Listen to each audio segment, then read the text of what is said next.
To the July meeting of NJAG, North Jersey Astronomical Group. Our speaker today is Bill Murray. I met him at AAR last summer. I thought he did a great talk there and asked him and he to talk to us as well. He's an amateur astronomer. He's been one for more than 50 years. Bill's a retired planetarium technician at the New Jersey State Planetarium in Trenton and an active member of the Amateur Astronomers Association of Princeton. He's been pursuing astronomical imaging since the days of Bill. Wow. For more than 30 years. And he will be at AAR again this year. And it's been really good to know him a little bit. So, Bill, tell us what you got. Thank you. Can everyone hear me okay? Yes, yeah. Okay. So as Mary Lou said, I gave this talk last summer at AAR and it was well received. This is something that I've been doing for the past several years. I got into to EAA over the last 5 or 6 years or so, and I found it a very interesting part of amateur astronomy. Hopefully you will too. So as amateur astronomers, oops. Are we not working? No, now my screen is not advancing. Oh, there we go. That's weird. Okay. So we all pretty much start off the same way with an interest in space and science and learning about the universe.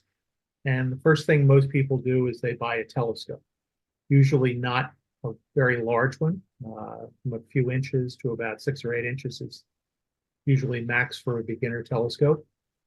And you spend your time and observe the moon and the planets. And after you get through with viewing the moon and the planets, you may start into deep sky viewing. That's kind of the trajectory everybody takes in amateur astronomy. And after a while, you begin to realize that your telescope doesn't show you objects that look anything like the pictures that you see in magazines. And you want to have better views and deeper views of the universe. And at that point, you start wandering very dangerously close to a cliff called astrophotography. And God help you there, because it's a bottomless pit in terms of both time and money. But I've found that I enjoy it. So I'd like to describe what EAA is. It's a term that's become very popular in the amateur community over the last 10 years or so.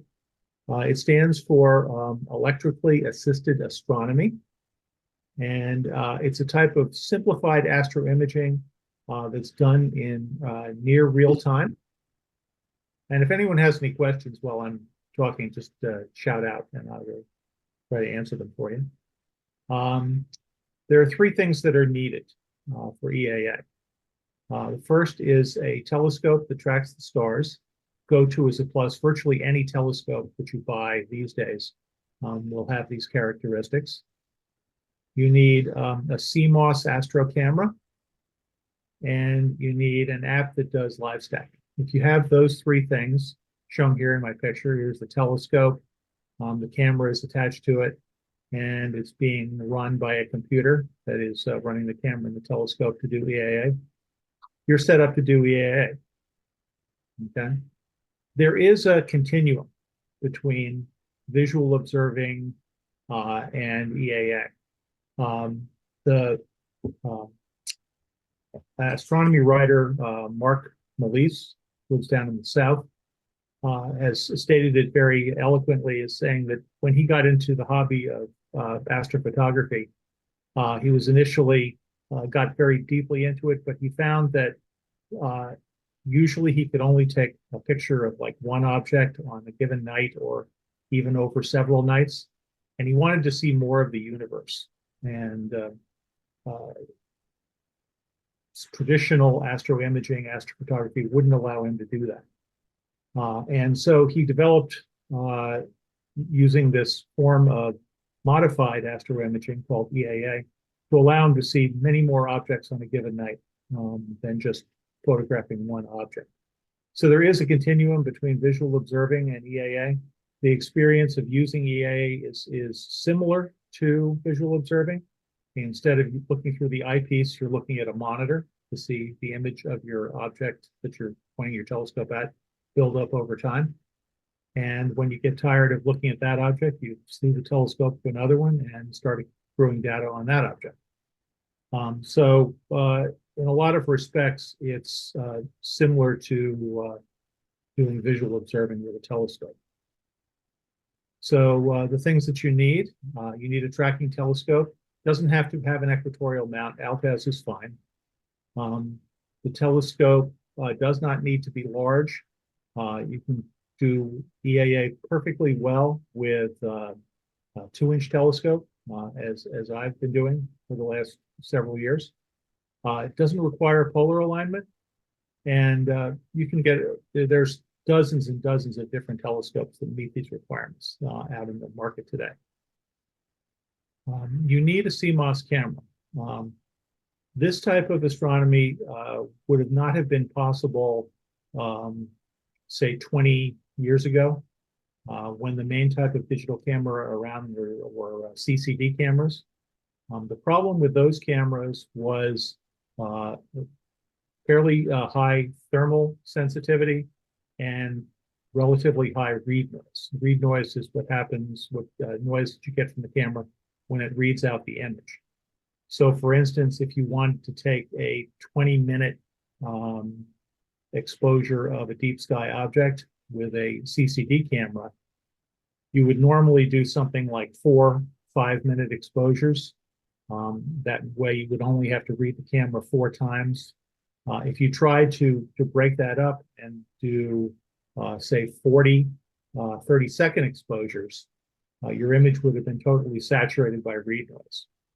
So you couldn't do that with these modern cameras. The CMOS cameras is perfectly possible to have exposures as short as 30 seconds, 10 seconds even, and use live stacking to add up all of those images because they have very, very low read noise and very low thermal sensitivity. And then the live stacking software, there are many variations out there. These are 2 that I've used. SharpCap, which is a program that will control your camera, your guide camera, your focuser, your telescope mount, and give you an environment where you can have all the controls in one software program and do EAA with it, live stacking. ASI Live is a program that usually is sold with ASI cameras from ZWO, and also does all of those features, not quite as in a detailed way as SharpCap does. But I've recently been using this little box here, which is called ASI Air, which does the same things and combines them all at once. So it does the live stacking, where the images are actually stacked on top of each other as they come in to build up the image over time. And the nice thing about the ASI Air is everything works. And if you've ever tried to create a system like this, where you have to control a telescope mount, a telescope camera, a guide camera, a focuser, and maybe some other hardware as well, you notice that trying to get all those software programs to play nice with each other is a very frustrating thing. But if you buy the ASI Air, all that stuff is built in, and the first time I turned it on, everything worked seamlessly. It is limited to the ZWO cameras, but that's not really that much of an imposition because ZWO is the main supplier of astronomical imaging cameras these days. A lot of people have them. So, characteristic of the EAA experience. You get to see lots of detail and color that's usually invisible in small to medium telescopes, so that it acts as a scope multiplier. I've heard it said that anywhere from 3 to 4 times the aperture of your telescope.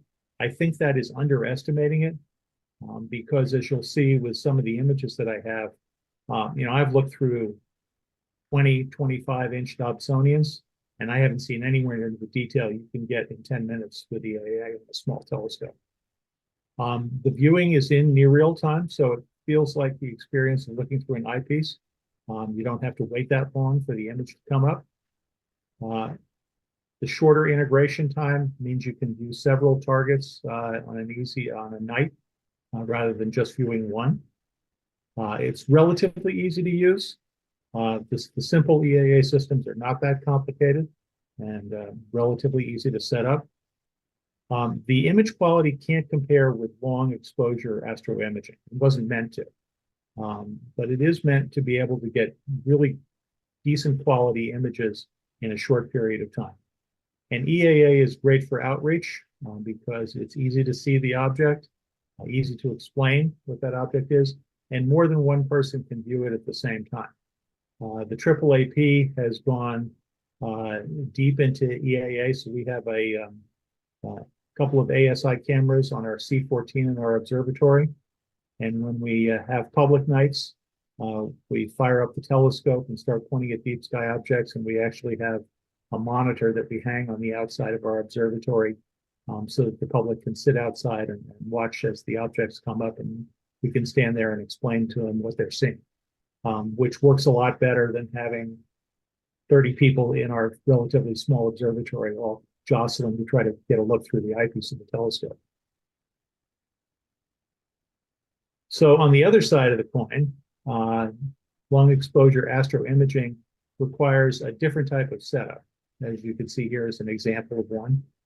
So it's more complicated equipment, usually requires an equatorial mount, although we're starting to see systems that can do very good imaging with Altaz mounts.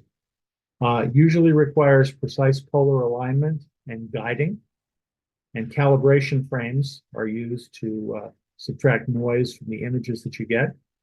The integrations can last several hours or longer.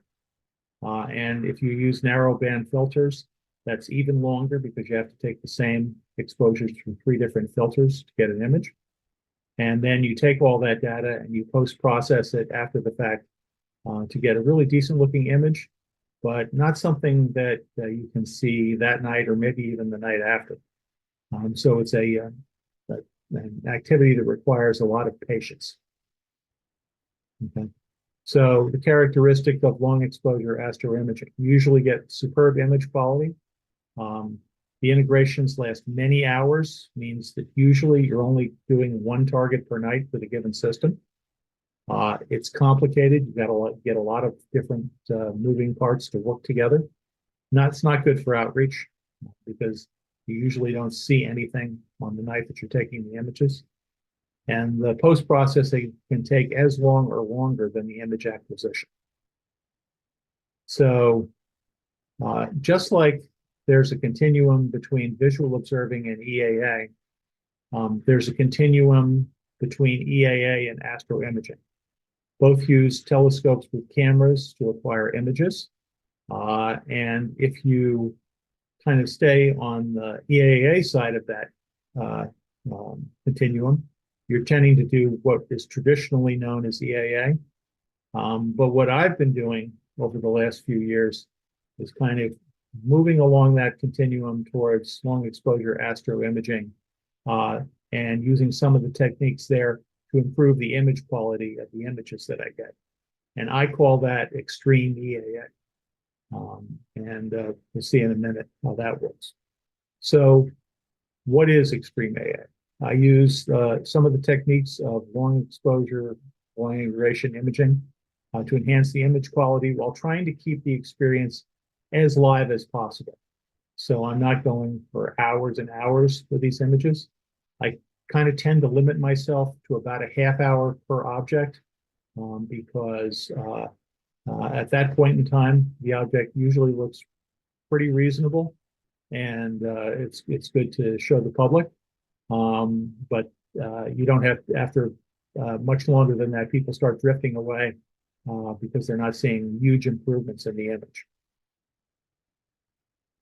But there is always the dark side. Shout out to you, Mark, who talked about this last night. You could tip over from extreme EAA into long exposure astroimaging, and I've had a few experiences of that. So you don't want to go too far, because if you go too far, the experience doesn't become a live experience anymore. It's more like long exposure imaging. So what constitutes extreme AAA from my perspective? And this is it's the definition that I've made up myself. So extreme AAA, you have a telescope and you get accurate polar alignment. So you have very little drift error. Accurate focus. You do guiding during your imaging. Target location using plate solving. You use calibration frames to extract some of the noise from the images. You use longer subframes. Typically in standard EAA, exposures can be as short as 10 seconds. When I'm doing extreme AAA, they can go up to about a minute or so. And the total integration time, I try to keep under 30 minutes and not go any longer than that.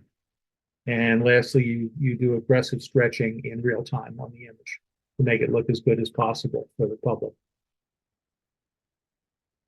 So polar alignment, all of these things have technical solutions that have been greatly enhanced over the last few years. As I said heard in the introduction, I've been doing imaging since back in the days of film. And back then, there was no really easy way to polar align a telescope. If you wanted it done accurately, you needed to do something called the drift method, which could take several hours to get an accurate polar alignment. They now make devices like this, and a lot of the software programs have built-in routines that will help you to get polar alignment accurate to within 1 arc minute in just a couple of minutes. Which is a big improvement in aligning telescopes. If you have a portable telescope that you're going to take out and put away every night, you don't want to be spending 2 hours doing polar alignment. That's time that you could be spent imaging. So having a scope where you can get accurate polar alignment in just a few minutes is a real plus. Focus. So there are a couple of different routines you can use. A lot of the software programs have auto-focusing routines if you have an electronic focuser. I tend to use Bahtinov masks, which is a mask with cutout slots in it that looks like this, that you put over the aperture of the telescope. And when you do that and take a short exposure of a mediumly bright star, you get a diffraction pattern that looks like this. So there's a cross of diffraction spikes, and in the middle of those is a single spike. And if the focus of the telescope is inside perfect focus, that spike will be to one side of the center of the X spike. If it's outside, it'll be on the other side.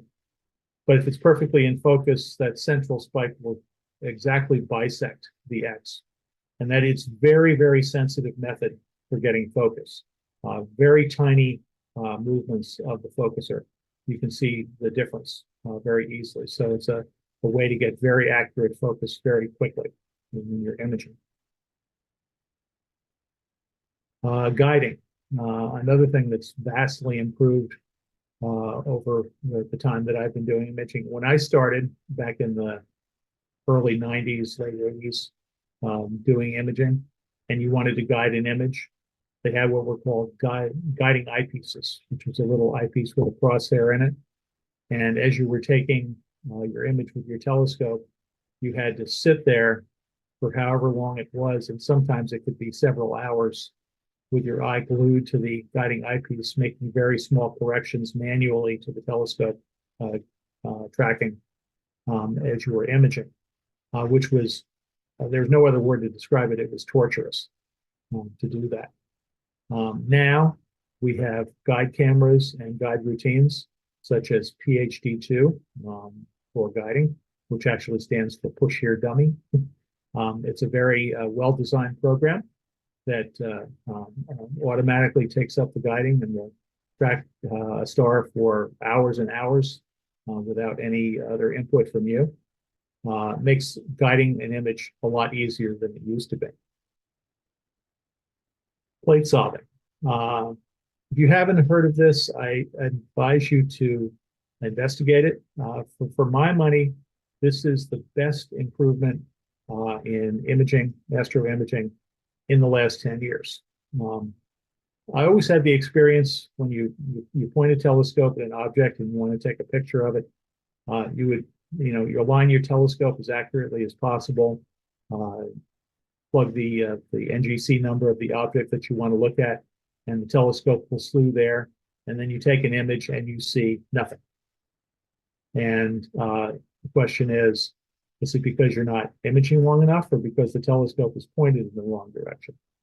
And it's usually because the telescope is pointed in the wrong direction, not, very badly off, but even if it's just a little bit off, you may not be able to see the object in the field of view of your camera.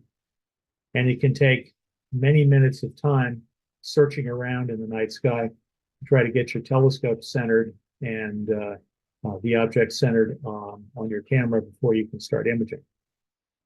Plate solving. This is software that has a database of millions of star positions. So if you ask to slew an object and plate solving is involved, what the software will do is take a picture of where your telescope ends up, and it will compare the stars that it sees in that picture to its database, and within just a few seconds, it will know exactly where your telescope is pointed in the night sky. And if that's not where you told it to go, it will automatically move to that position. So when I now use plate solving to find objects in the night sky, they're basically dead center in the camera in just a few seconds. And that is a huge improvement, huge quality of life improvement when you're doing imaging, to know that the object is absolutely centered in your camera without any error. Calibration frames. So this is something that is much more common in long exposure astroimaging than it is in EAA. The problem is if you're trying to stretch the image in EAA and you don't take account of calibration frames, you may not be able to stretch it very far before defects start showing up, which I'll show in a minute. So these are the two main type of calibration frames. The one on the left is a dark frame, and the one on the right is a flat frame. So dark frames are actually images you take where the telescope is covered, and they have the same gain and exposure as your light frames. So if you're taking, say, 30-second light frame exposures at a given gain with the camera at a certain temperature, say -10°C, you take your dark frames with the same exposure, same gain, and same camera temperature. Do a dozen of them or so, and then create a master dark frame from that. The nice thing about dark frames is that they're only dependent on the thermal noise in the camera, and you don't need to have the camera actually attached to an optical system. So if you wanted to, you could set up your camera on the night before you're imaging. If you know you're going to be doing, say, 30-second exposures with the camera at -10°C, set the camera up that way. You can do all your dark frames beforehand and have a master dark ready to go. Flat frames are images taken of a uniformly lit background that show variations in the optical train.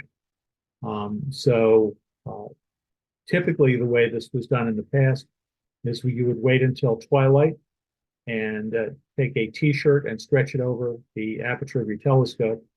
And while there was enough light in the sky that you could get an image, you would take your flat frames. Problem with doing that is that the telescope has to be in focus before you can do flats. And usually you can't focus a telescope until you can see stars. And by the time you can see stars, it's usually dark, so dark that you can't take flats. I actually use a flat panel that I will show in a few minutes that allows me to take flats at any time. So what happens is you see here some of the defects that can occur that flat frames will correct. So there's vignetting, which is where the center of the field of view is. Sorry about that. Center of the field of view is much brighter than the edges of the field of view. And you also see what are euphemistically known as dust donuts. These are small pieces of dust or dirt somewhere in the optical train, either on the objective or maybe on a filter or possibly even on the window of the CCD camera that are out of focus and show an image of the primary mirror. So you're looking here, these are typically seen most often in Schmidt-Cassegrain telescopes. If you have a refractor, as I do, you just get a dark circle for these. And taking flat frames has to be done at the same time you're imaging because it is dependent on the optical train. So the telescope has to be in focus, and it also has to be, you can't rotate the camera around at all or put in a filter. If you do that, you have to take another set of flat frames. But taking them allows you to correct these defects that sometimes appear in images. So an example of why I now use these frames when I'm imaging is this image. Galaxy, I'm not sure, it's probably some NGC galaxy in Virgo. But when you take the image, you'd want to try to stretch it to bring out as much detail as possible in the object that you're trying to look at. But doing that, unfortunately, also brings out your dust donuts and your vignetting. So you can only go so far if you don't want to have these defects. So I've gone to actually correcting the images I do in EAA using calibration frames before I stack them to avoid this. And that allows you to stretch the image much more than you would have been able to do otherwise. Question? Okay. So this is my observatory that I built in my backyard. I've had it for about 20 years or so. It's a home dome, 6-foot dome. My original setup for doing AAA is shown here. I have an astrophysics 130 millimeter Gran Turismo apochromatic refractor on a, at that time, Lost Mandy G11 Gemini mount. My camera was, this is the early stages of when I was doing AAA, so that is an Atik Infinity monochrome CMOS camera. So this is actually a pretty simple EAA setup. Camera, telescope, mount, all controlled by computer. About as basic as it goes, although the telescope is a bit bigger than you would normally see for a beginning EAA setup. So some of the early efforts that I did with this system. So this is the Hercules cluster in Hercules M13, probably the brightest globular cluster that is seen in the Northern Hemisphere. This is the Needle Galaxy, NGC 4565 in Coma Berenices. We'll see some more views of this a little bit later on. M27, the Dumbbell Nebula in Vulpecula. The camera, as I said, is monochrome, so all of these images are black and white. The Swan Nebula, M17 in Sagittarius. There's the Swan. Took enough integrations of this to get a little bit more of the faint nebulosity around the Swan. This is my current setup. So it's the same telescope. I upgraded the mount to an Astrophysics Mach 1 Go-To. I upgraded the camera, which is now a ZWO ASI 294 MC Pro. So that is a one-shot color CMOS camera, as well as a few other add-ons here. We'll see in a minute. So I also upgraded the focuser to an electronic focuser that allows me to control focus of my telescope. I could either do it manually with a hand controller for the focuser or through the computer. One of the things that I found was kind of irritating, if I'm trying to get the system so that I can control everything from inside my house. And the one thing that I couldn't control for a long period of time was focus mask, the Bahtinov mask, because you actually have to physically go out to the telescope, put the mask on, focus the telescope, and then take the mask off before you image. So I bought this little beauty from Almatech Astro Systems, which is a flip mask, always controlled through software. So you can see here, when you want to focus, you hit a software toggle and it will close the mask over the telescope.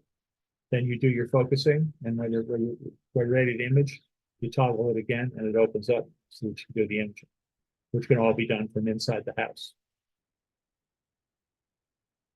I also, since I've been in the hobby so long, I have a lot of equipment that has been repurposed. So this is an off-axis guider called the Taurus 2 tracker that I got back in the 90s. It's very nice because it's all plastic and very lightweight, so it doesn't add a lot of weight to the telescope.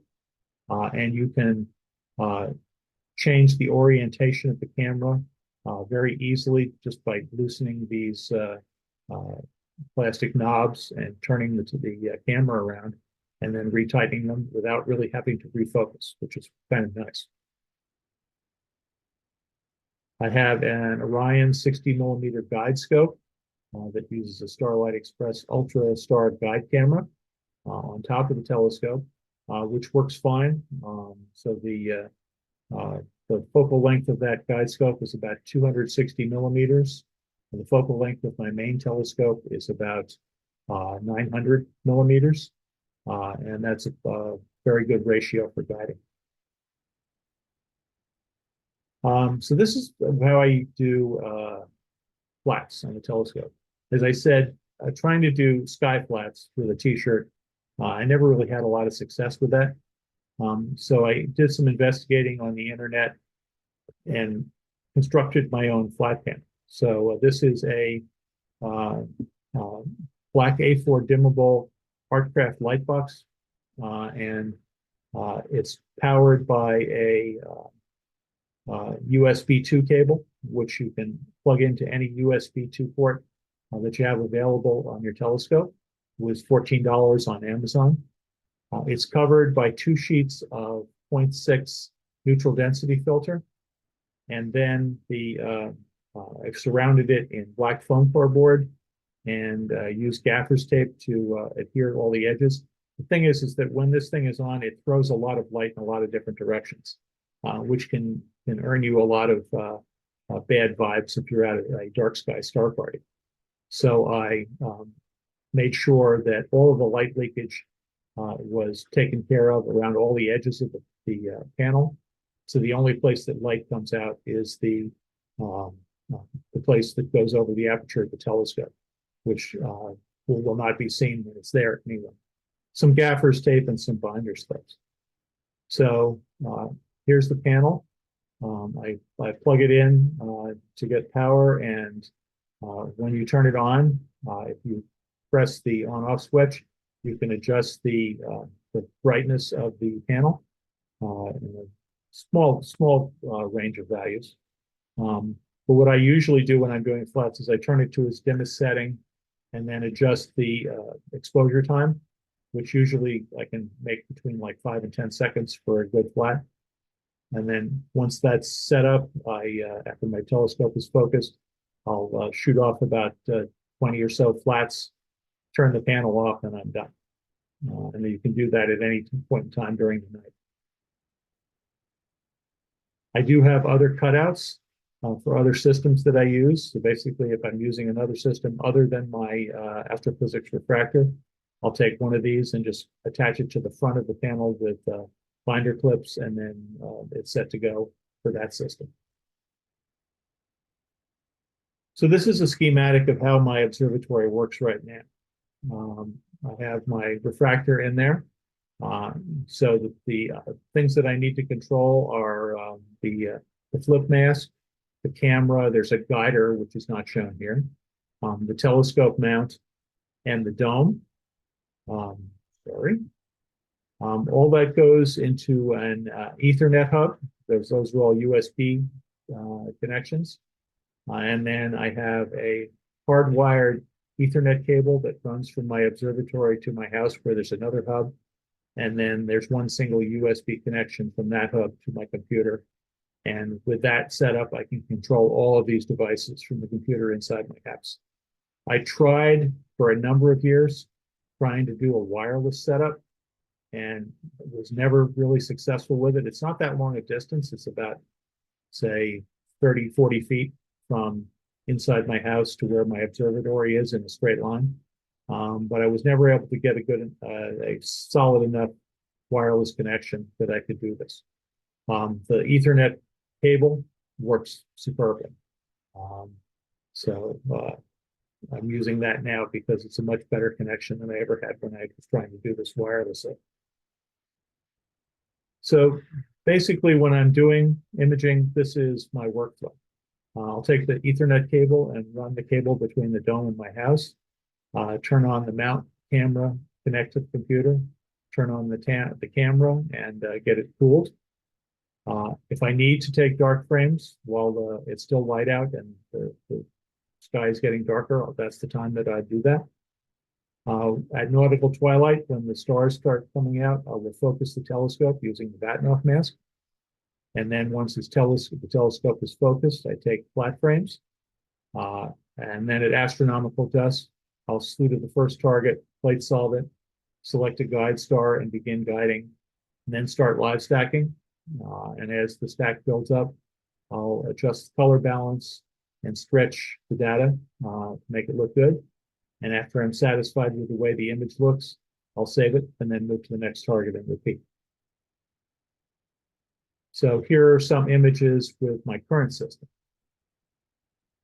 So this is the Open Cluster M35 in the constellation of Gemini, relatively nearby, along with the much more distant open and much richer Open Cluster NGC 2138. This is a stack of 13 60-second subframes. So this is a 13-minute shot. This is central galaxy here is NGC 4216 in Virgo. 60-second subframes, 32 of them, so a little bit longer than a half hour. And one of the things that I've found that's really interesting is you can see a lot of detail in galaxies with a system like this. So here are 3 edge-on galaxies all in the same field of view. And you can see dust lanes in the main galaxy. You can even make out some detail in the other 2. This is M98, also in Virgo. 60-second subframes, 30 of them, so a half hour. And the images that come up on the computer screen are actually look better than this. It's actually possible to start studying the structure of galaxies with a system like this with images that don't take a century to accumulate. There's some of the detail in the galaxy M98, dust clouds in the central bulge. This is the galaxy M101, the Pinwheel galaxy in Ursa Major.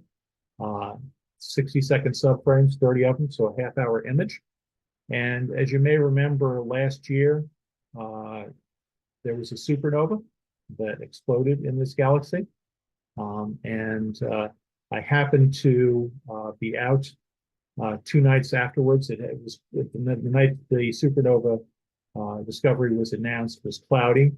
The night after that was not cloudy, but it was not great.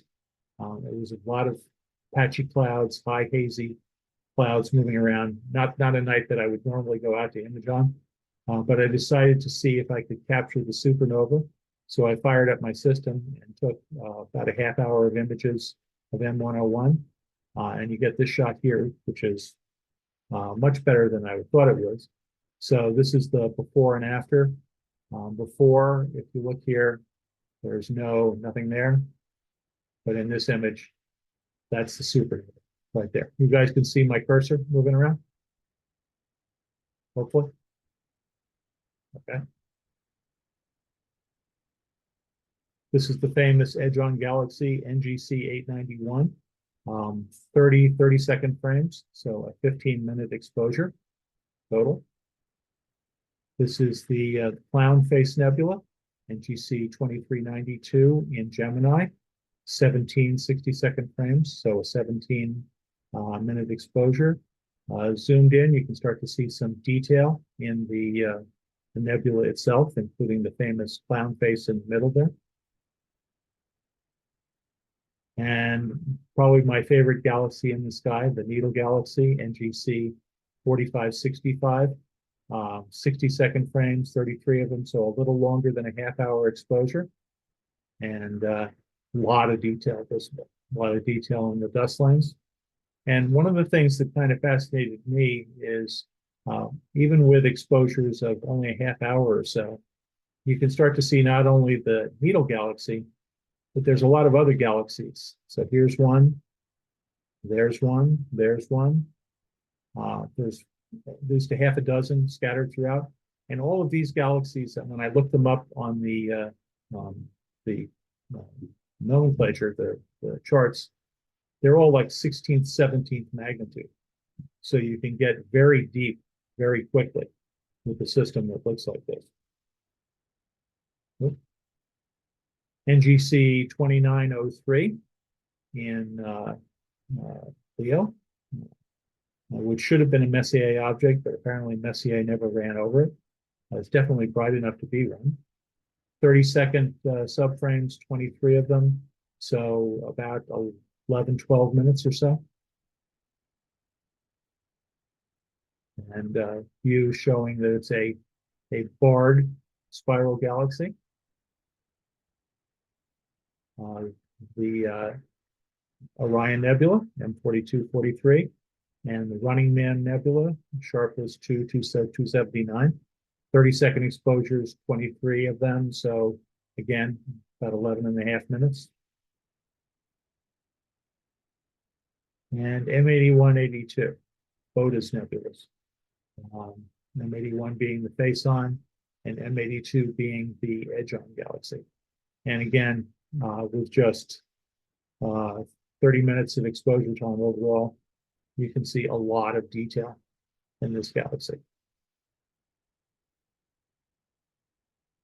And M13, getting back to where we started, 30-second subframes, 23 of them, so about 11 and a half minutes.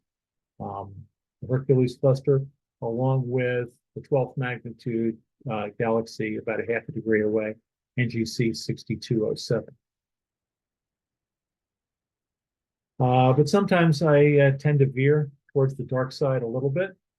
So I'll violate my own rules and go overboard just to see what the result would be. So this is M1, the Crab Nebula in Taurus. This is 148 30-second subframes. So 74 minutes, over an hour. And with an image that goes that long, you can start to see some of the tendrils in the nebula that allowed Lord Rosse with his large reflector back in the 19th century to actually name this the Crab Nebula. This is M27, the Dumbbell Nebula again. 60-second frames, 51 of them, so 51 minutes, with a slightly stretched image that allows you to see the full dumbbell shape, as well as some of the very faint onset that extend out from it, that you usually only even see in very long exposure photographs. And when I was at AAR last summer, I had a couple of EAA setups that I was using. I used a Red Cat 51, as well as a DSLR with a 135 millimeter f2 Rokinon lens on it. and was able to get some very wide field images. So this is the center of our galaxy in Sagittarius. This is the large Sagittarius star cloud up here, the small Sagittarius star cloud here, and just above the large Sagittarius star cloud, this is M8, the Lagoon Nebula, and M20, the Trifid Nebula. Just above that, so again, here is the small Sagittarius star cloud, our M17 and M16. This is just a little bit above that. This is the famous dark nebula, Barnard's E, discovered by the American astronomer and astrophotographer Edward Emerson Barnard in the 19th century. This is the Elephant Trunk Nebula in Cepheus. And just for the fun of it, I decided that I could capture the entire constellation of Lyra. So this is Vega. There's the parallelogram of stars that make up the constellation, as well as Epsilon Lyrae, the famous double star. And if you squint a little bit between the two lower stars in the parallelogram, there's the Ring Nebula right there, but not very big. And finally, the Cocoon Nebula in Cygnus. And that's pretty much it for my presentation. I do have some other images I would like to show, but if anyone has any questions first, I'd be happy to try to answer them for you.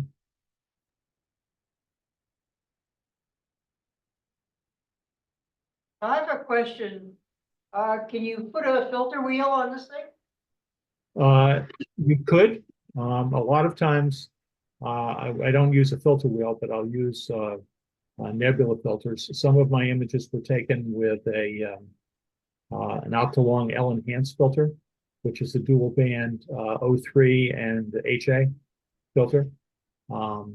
Normally, since I don't use monochrome cameras, I tend to not use filter wheels because it's kind of like counterproductive to do that. But if you had a monochrome camera, I think you could definitely put a filter wheel on it. Question on the dark frames. I saw a guy on YouTube, he was talking about, he has a library of them, but dark frame, the gain and exposure should be the same as the lights. What about the temperature? Yes, it has to be the same.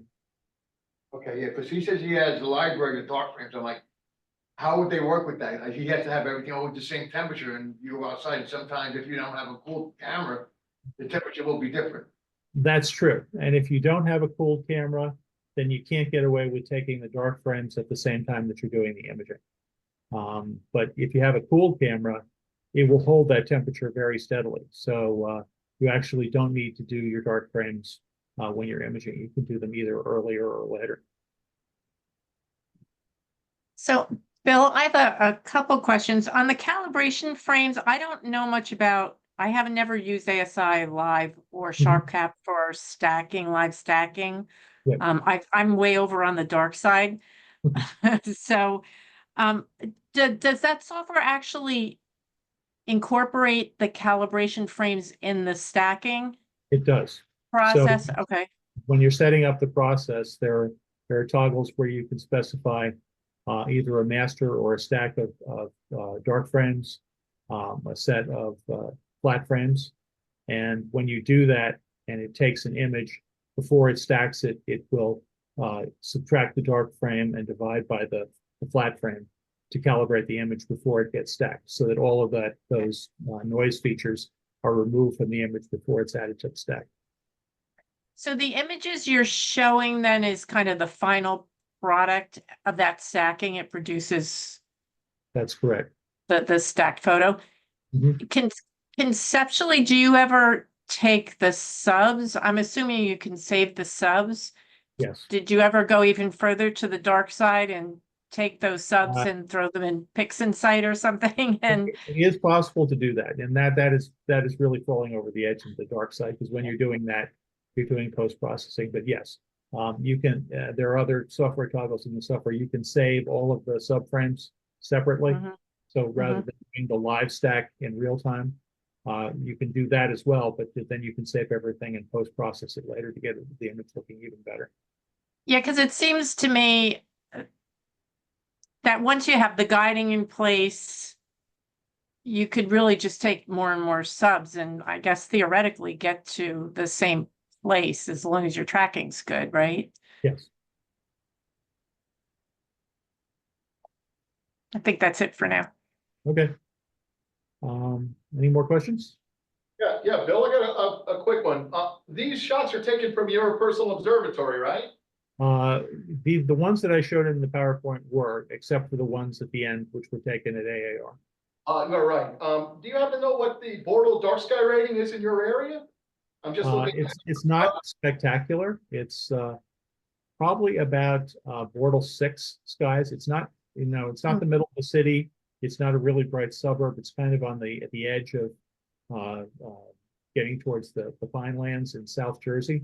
But it's not great either. It's not as good as Jenny Jump is. Gotcha. It's good that it's a little late, let me tell you that. Yeah, they're great photos. Thank you, thank you.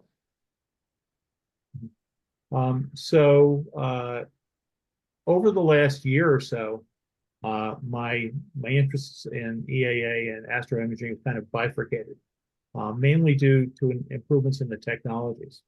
Over the last 5 years, I was putting together this system, and I finally got it working, mostly. But nowadays, you actually don't have to buy all the pieces separately. They're making systems now that will do this, and you can buy it all in one shot. And the main thing, and you've probably all heard of this now, because everybody in the astronomical community has, you can buy this little gadget, which I picked up last October. This is a ZWO C-Star automated telescope. So basically, this system does everything that an EAA, and even to a certain extent, an extreme EAA system will do. It is a 2-inch telescope, so it's a 50 millimeter, about f5 refractor. The camera is built in to the mount there, battery operated, and basically you just set it up, level it, turn it on, and it will be operating by software. You decide you want to point it at an object like M13, the telescope will slew there, and after getting focused, which it also does automatically, it'll start making a stack of 10-second images. Because it's an ALTAS system, it can't go really long, because otherwise you end up with a fair amount of rotation at the edges of the field of the stars. But it does correct for that rotation somewhat in software. And so you end up with really not bad pictures. Let's see what we got here. So this is, I think that's M36. We're not seeing the pictures. Oh, I'm sorry. Let's see. You're not seeing my screen? It's still the screen you had before? It's not the PowerPoint, but it should be an image of M36. Yeah, but I don't think you can do that in Zoom unless you share the actual image. Oh, that's too bad. Let me see.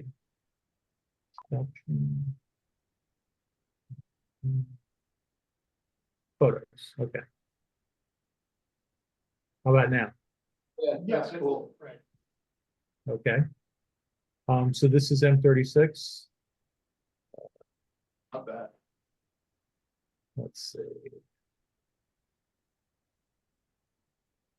It actually does reasonably good shots of the moon. Can you guys see this? Sure. Okay. We'll do videos. So on the same night, it was kind of cloudy, so I got this kind of Halloween-like spooky effect of the clouds moving over the moon.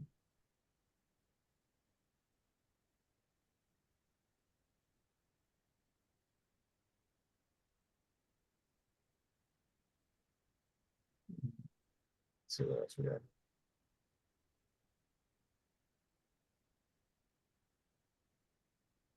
The Dumbbell Nebula with C-star. This is a 26-minute shot. So this is 26 times 6 is roughly 150 10-second exposures stacked on top of each other to get this image of the Dumbbell Nebula.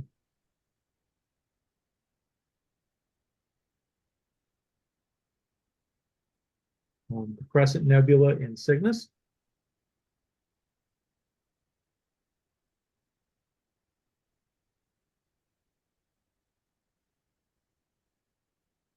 M42 and 43 in Orion. It's 11-minute exposures, 11 minutes of exposure.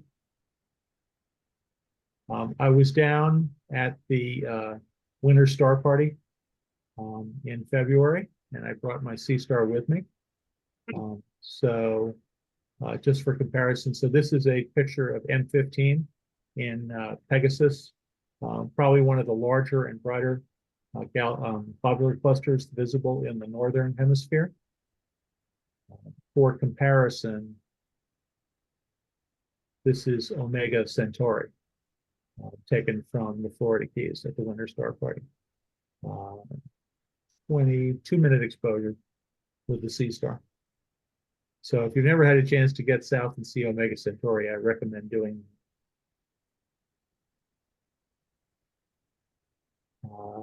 14-minute shot of the Horsehead Nebula in Orion.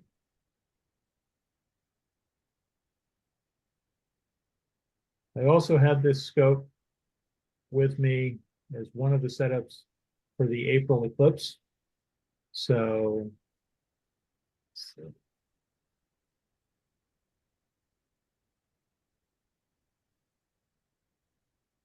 I brought 3 telescopes with me there. 3 of them were photographic telescopes. I really should have just brought the C-star because it really did an excellent job. See all the prominences and the inner corona as well.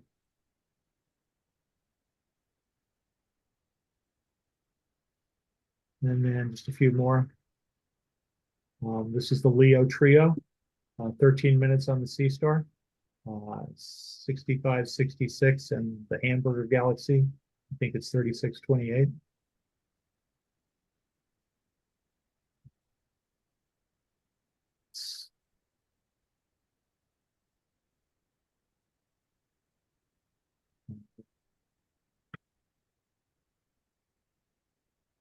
(4216) in Virgo again.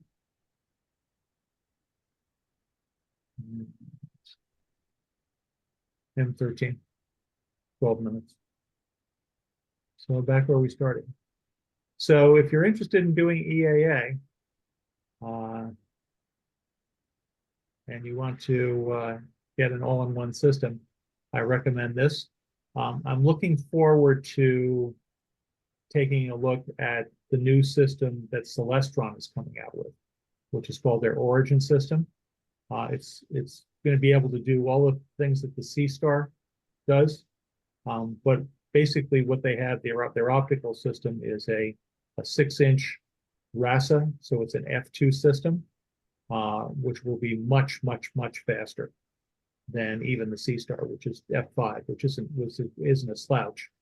But you should be able to capture a lot of images very quickly with that system. It's supposedly coming out this summer, but I haven't been watching YouTube. I haven't seen any reviews yet, so I'm waiting on that one. Do you know if that's an equatorial or an all as? No, it's Altaz. Okay. Ed, you had something there? Oh, yeah, I was gonna say, I believe the Origin is out right now, if I'm not mistaken. Price a little high, about $5,000. I went a different route. I didn't go with the ZWO. I went, I actually have a Vianis Stellina, and I just got the Vianis Vespera, the Pro. Just came in on a pre-order. I've used the Dwarf, and I also have the Dwarf 3 now on a pre-order. And I just want to agree with you. As a grab and go, you can't beat them. I just love to set them up next to my telescope. I use the optical for live, and then use the grab and go for some astrophotography. Yeah, They're amazing. They're amazing devices. Yep, they're great for outreach too. I was gonna say the ZWO does a better camera than the Dwarf, just to drop that in there. Yeah, it's not a bad choice.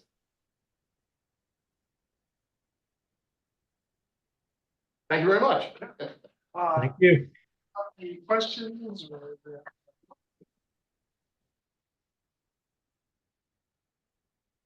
Your last questions? Bill? Oh, just want to congratulate Bill, as Marilyn mentioned, Bill just retired from the State Museum. Congratulations. Run the place for many years. I have a lot more time now to pursue my interests here. Yeah, now you have more time for astrophotography. Yeah. How many years were you at the museum? 20, well, I was there full-time, 9.5, but before that, 17 years, part-time. So it was 26 and a half years total. Wow. Cool. Enjoy your additional time off.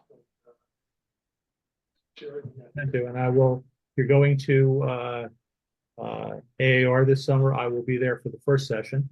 And I'm going to bring my my C-Star with me if you'd like to take a look at what it looks like.